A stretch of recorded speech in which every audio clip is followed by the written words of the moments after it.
Hello, Helena. It's Emily McVeigh, Executive Director of the United Way of the Lewis and Clark area. And this week for our Partner Spotlight, we're covering some of our own projects again.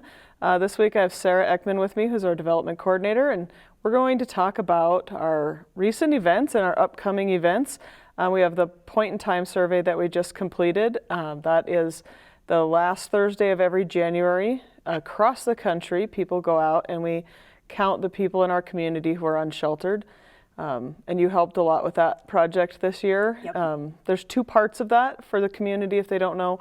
We count the people who are living in congregate living facilities and shelters, transitional living centers. And then we also count the people who are literally living on the streets. We attempt to count people in cars and campers, as that dynamic has changed significantly in the last couple of years. Yep. But we also spend a lot of time counting the people in the motels who are using the MIRA funds, the Montana Emergency Rental Assistance Funds. Tell us a little bit about how that went. So, two hotels in town with the biggest population of unsheltered folks were America's Best and the Shiloh Inn. We did find out that we have some at the Days Inn and the Howard Johnson as well. So myself and our intern, Samantha, were down there several evenings sitting in the lobbies. We were unable to go room to room because it's not safe to do so. So we sat in the lobbies. We gave out gloves, hats, socks, resource cards, gift certificates, snacks, water bottles, pretty much anything we could give to have them participate. And then if there were multiple people in their rooms, we just took that information as well, so that would count as an extra survey. And we were able to do them on paper or with our phones from the Pitt Counter website. But we were down there, we probably spent a total of about 10 hours at the motels, and we still didn't get everybody counted. But we do know that we had 78 people at America's Best, 55 at the Shiloh Inn, 10 at the Days Inn, and I was unable to get an account at Howard Johnson. Yeah, and that is a significant increase of the population that we've seen counted in years past. So that will definitely change our point in time survey numbers for this year. And that's in addition to the people that we saw on the 26th of January when we went out. And I know there were a lot of people out. There was camps seen at Nature Park and some other camps seen around in different areas of town where people were able to interact with some of our unsheltered neighbors and talk to them about their lives. And like you said, we give out socks and those kinds of things as a thank you for them answering the survey, because it is a little invasive and it's some questions that, maybe they don't necessarily want to share, but, so we like to thank them for doing that and give them something to keep them warm and Yep. maybe fed for the night. And so we actually had the Missouri River Brewing out in East Helena held a bingo night for us, and we collected a garbage bag of socks and some money to buy other socks and gloves. So that was a great incentive to say thank you to people for doing those surveys. Well, and then Social Services came and donated a huge box of hats and emergency rescue blankets and packs, toiletry packs.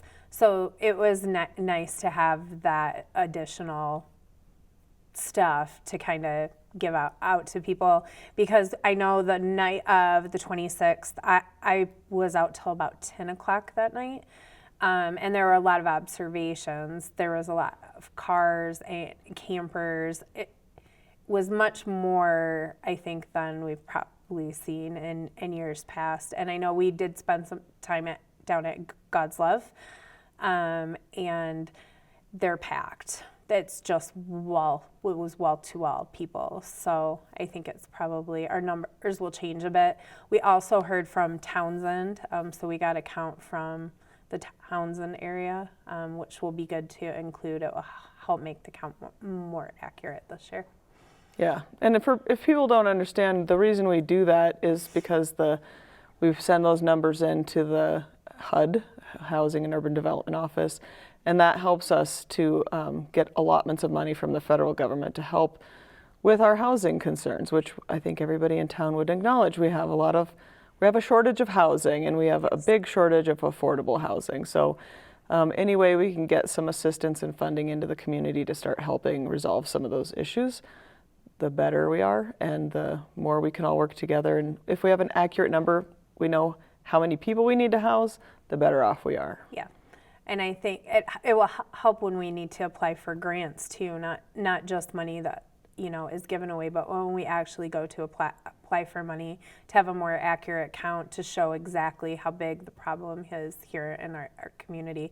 Because I would think everybody realizes we have a housing shortage, and we're in a housing crisis, but don't think everybody realizes how many people it's actually displaced. The number of people that were counted that have full-time jobs that make decent amounts of money. I mean, people making over $18 an hour that are having to use the MIRA funds to stay in a hotel because the rent is so outrageous right now. Yeah, I was just reading a data point from one of our legislative partner agencies, and they looked at the average rent across the state of Montana is about $1,856 for a 2-bedroom, which means a family or individual has to make over $30 an hour to reasonably afford that rent. So right. It is not very practical right now, and they've seen that the rise in homelessness is almost exactly equal to the rise in rental costs percentage-wise. If you have a 50% increase in rent, you have a 50% increase in homelessness.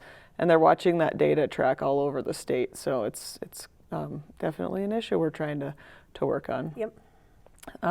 So we also have 211 Day coming up, February 11th, 211. So for people that don't know about it, because I've learned recently there are a lot of people that don't know about Montana 211. We've had it for about 18 years in Montana. It is a website. It is a phone number, so you can call it just like 911, 411. I don't know if 411's a thing still, but just like 911.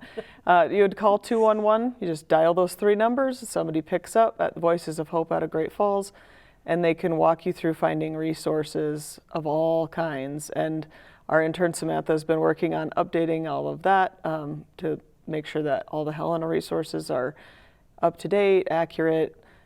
Center for Mental Health just changed their name to Many Rivers Whole Health. All of those things get changed, updated in the system.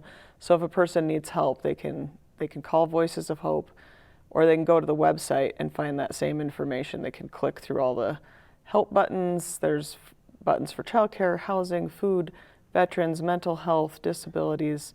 Transportation, like everything. Anything you can think of. Yep. And if it's not there, let us know. We'll get it added. If you're an agency that's not on there, let us know. We'll get you added. Yep. But yeah, we definitely try to push out information on February 11th, 211 Day, to make sure that the community knows about that and uses it. Last year, they rolled out 988, which is another 3-digit number that replaced the suicide hotline. So there's no longer a 1877 number. You just have to dial 988 and you get the crisis hotline, and that is actually the same people at Voices of Hope. Oh. And so it doesn't matter what number you choose.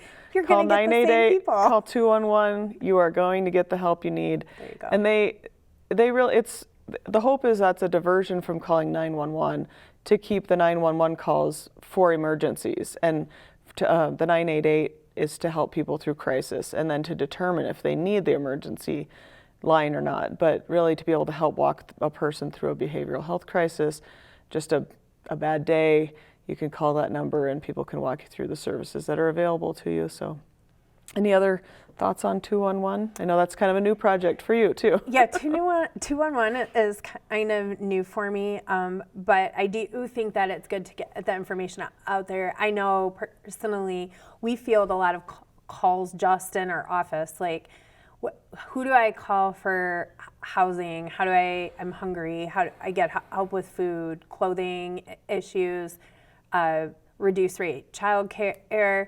So to get the word out about 211 and let the community give them the resources to be able to make those phone calls and find that help, I think can be very valuable. But I do think we need to get it out there a little bit more. Yep. Yeah, it's definitely, I think, a new thing, and it doesn't seem to be well known that it's here in the state Yeah. for some reason. It's actually 18 years old. And there are 211s across the entire country, including Puerto Rico. Is there But it really? is one of those things that people just don't know about it because they just don't know about it yet. Right, So, you don't know if you don't know. Yep. So that's definitely something we're working on, making sure everybody knows about it. In Montana, there's 4 call centers. Kalispell's working on getting accredited.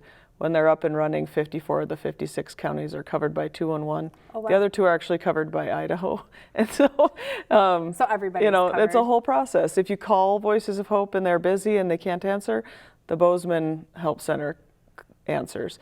If they can't, it'll actually roll over all the way to Wyoming or whatever it takes to get somebody to answer that phone. So regardless, somebody's answering your call.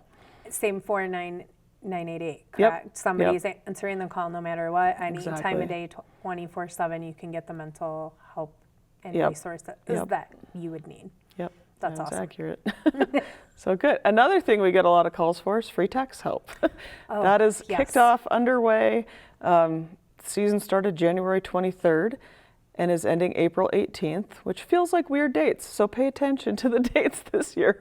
They are a little different than normal. So Well, AARP is not kicking theirs off until tomorrow. Right. They start tomorrow. yep. But Good Samaritan has already started. And they're doing Thursdays. Mm-hmm. I believe in AARP is doing Thursday and Saturday, but both are appointment only. Right. Okay. So AARP started taking appointments. Okay. But their clinics, they don't start till tomorrow. Gotcha. But yeah, and the appointments last year filled up within the first couple of weeks.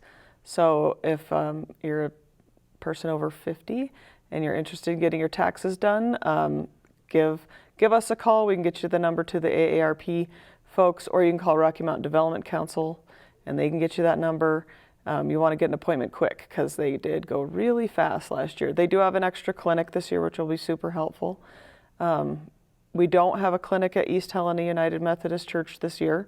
So if you went there last year, give us a call. We'll get you connected with Good Samaritan.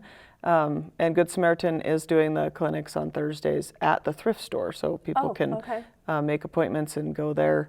And then we'll figure some new things out as we get to the end of the season and see how much help people need. So But they're only doing simple taxes, correct? Correct, So yes. if you own a business or you have some complicated taxes, this is not the clinic to go to. right, they generally just do the 1040 1040 easy type things. They do their focus really is figuring out how to get people the most credits back. So if you qualify for earned income tax credit or rental credit or medical credits, they are really good at figuring all of that out. So it's good to talk to the person who's helping you scan all your paperwork, make sure you have all the things that you need. There's a whole checklist of things you go through to make sure that you have all that documentation, and they will help make sure that if you qualify for it, you're getting it, because some people just don't know where to look for those credits, and that's their whole goal, is to help people get a better return. Before COVID, we were doing about 1,000 returns a year in the Helena community alone, and bringing almost $1 million in tax credits back to the Helena people that were getting their taxes done. So that is a huge deal for the people getting it, a huge deal for our economy. Yes. We're really working hard to get that back up and to full speed, and even better post-COVID or mid-COVID, wherever we're at in the COVID. Somewhere in COVID. So now that we're able to have clinics again in real life, they are still doing the scanning process. Okay. They used to actually sit down with people and do their taxes right then and there. They've really converted to just doing scanning, and then the taxes get done in the background, which means we can help more people because it's a time saver. Right. Doing the scanning takes a lot less time than doing the taxes, and then somebody can be doing taxes at midnight or Saturday afternoon or whatever time they have. So that is actually, it's a little scarier for people to think about scanning all their documents in, Yes. and then walking away and hoping it all works out. But it has worked the last 2 years. All the people's taxes get done by the deadline. No, we've had no concerns with that. And so it's a good process. It's working out really well, and that it seems to be the favorite way for the preparers to do it these days. So when they go in to get their taxes scanned, they should probably make sure, since they're scanning and not just doing, that you have an ID, you have your W-2s, you have Social Security card for you, and any dependents that you're putting on your taxes, correct? Yep, there is a whole checklist that we Okay. can get to you of all the documents that you need to bring with you when you come to do your taxes. And if you forget something, they can do all the scanning and all the things and just put it on hold till you bring back that last ID card or whatever it So is they'll that's still needed. scan your taxes and just, you can come back and Yeah, bring that's you what need. we've done the past couple Okay. years is we'll just put it in a folder and lock it up safely away until you bring back that last piece that's needed to wrap it up. Okay. Yep. That's a good service for people, and we've certainly got a ton of calls already about it. Yep. All day, It is a every day. really popular thing. Yes. Yeah. And thank goodness for the AARP volunteers and then Rocky, our Rural Dynamics out of Great Falls, who brings a team of Vista volunteers down to do the clinics at Good Samaritan Ministries. We would not be able to do this without them. So, And that's great for the community and some of the senior citizens that can't get that done themselves. yeah, and what we heard during COVID a lot was a lot of our senior neighbors don't own a computer or have internet, so they couldn't do it if they wanted to. They don't Right. have the resources. Right. So there are a lot of free tax help sites online. You can go to our website and find them, or you can go to the Department of Revenue site and find them, or the IRS site has several. So there's lots and lots of options for free tax filing. And there are different varieties. So if you have simple taxes, or if you have, like if you own a farm, there's a couple different options for business owners. So you just have to kind of scroll through and find those. The one that United Way Worldwide promotes is myfreetaxes.com, which you do have to go on, you have to get a code and then go back into file. So it's always good if you think about doing it, go get the code so that whenever you're ready to file, you have the code and you're just ready to rock. However, if you don't have internet or access to a computer, that makes it a little tough. difficult. Yeah. Yeah. So this service is great for that. Yeah. Last thing real quick, we'll talk about kids art.